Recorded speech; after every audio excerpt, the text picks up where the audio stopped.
नीमच जिले की भारतीय जनता पार्टी में घमासान मचा है। आज भारतीय जनता पार्टी के जिला महामंत्री उज्जवल पटवा ने नीमच में एक प्रेस कॉन्फ्रेंस कर अपनी ही पार्टी के कुकड़ेश्वर नगर पंचायत अध्यक्ष समरतलाल पटवा पर गंभीर आरोप लगाए। उन्होंने साफ तौर पर कहा कि नगर पंचायत में काका साहब की कांग्रेस चल रही है, जिन्होंने अपने स्वार्थ के लिए एक गठबंधन तैयार किया है। काका कांग्रेस के तहत यह पूरा गठबंधन काम कर रहा है। इस दौरान जिला महामंत्री उज्जवल पटवा ने समरतलाल पटवा पर कई गंभीर आरोप भी लगाए और कई खुलासे किए। सुनिए उज्जवल पटवा ने अपनी ही पार्टी के नेता समरतलाल पटवा पर क्या आरोप लगाए। मैं जहाँ तक सोचता हूँ सर कि जो व्यवस्था है वह व्यवस्था स्वार्थपरक हो गई है और स्वार्थ के चलते हुए ये राजनीतिक मूल्यों का हनन हुआ है और राजनीतिक सिद्धांतों को छोड़कर केवल स्वार्थ की जब राजनीति होती है तो ऐसी परिस्थिति आती है। सर, कुकड़ेश्वर नगर परिषद में कुछ लोगों ने अपने स्वार्थपरक एक गठबंधन तैयार किया है, जिसके साइन मैंने आवेदन में दिए हैं। जिन लोगों के साइन है वो काका कांग्रेस के तहत एक इशारे पर काम करते हैं और जो इसका नैतिक मूल्यों का कोई ठिकाना नहीं है, पर वो लोग काम करते हैं। इसलिए नगर की जनता इसे काका कांग्रेस कहती है। इसी आधार पर मैंने आपके सामने काका तो समझ में आया, काका से क्या संबंध है? वो प्रेरित है।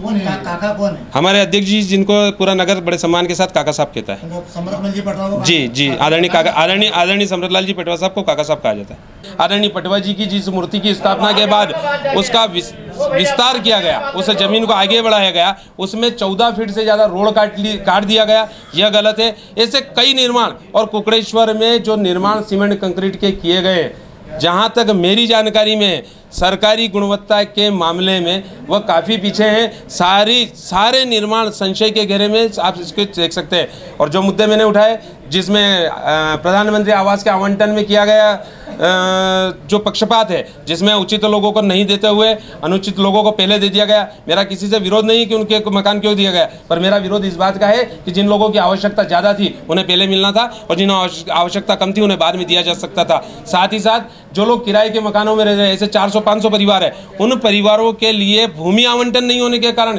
400 मकान नहीं बन पाए। तब मेरा प्रश्न है कि 1 हेक्टर 812 आरी पर जब गार्डन बन सकता है तो क्या इन भूमि इन लोगों के लिए क्या 1-1.5 लाख स्क्वायर फीट जमीन एक्वायर करके मकान नहीं बनाए जा सकते? ये गांव में जब अन्याय हो रहा था, गांव के लोगों के साथ अन्याय हो रहा था और लोगों के रोजगार के साथ अन्याय हो रहा था, युवाओं के रोजगार के साथ अन्याय हुआ, जो हमारी नियुक्तियां हुई नगर परिषद की, उस सारे विषय में आपके सामने रख चुका हूं। उसमें न आरक्षण का ध्यान दिया गया, उनमें अपने स्वेच्छा से लोगों को स्थायी कर दिया गया। इन सारी बातों का जब मैंने विरोध किया, उसका परिणाम मैं भोग रहा हूँ और इसी बात में आप लोगों के बीच रख चुका हूँ और इस बात को आपके माध्यम से ठीक कराना चाहता हूँ। श्रीमान, जो मेरी दुकान 4 अगस्त को तोड़ी गई, उस रोज रविवार था। रविवार के रोज एक आवेदन के माध्यम से उसी रोज रविवार के दिन कार्रवाई की गई। उस दुकान में यह बताया गया उनके द्वारा कि एमपीआरटीसी और टीएनसी की अनापत्ति नहीं है। तो मेरा, जहां तक मैं जानता हूं, नगर परिषद में जब मैंने 3 महीने 7 दिन के लिए आवेदन मेरा पेंडिंग रहा, उस आवेदन में आप देख लीजिए कि इतने समय में सारी अनापत्तियां उनके पास आ जाना चाहिए,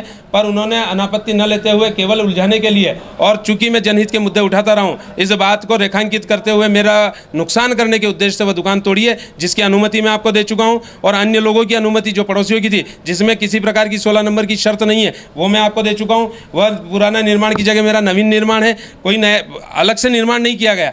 पर और जो भूमि है उसका टैक्स में भरता हूं नगर परिषद में, वहां पे वो दर्ज है, इसके बावजूद भी वो तोड़ दी गई। और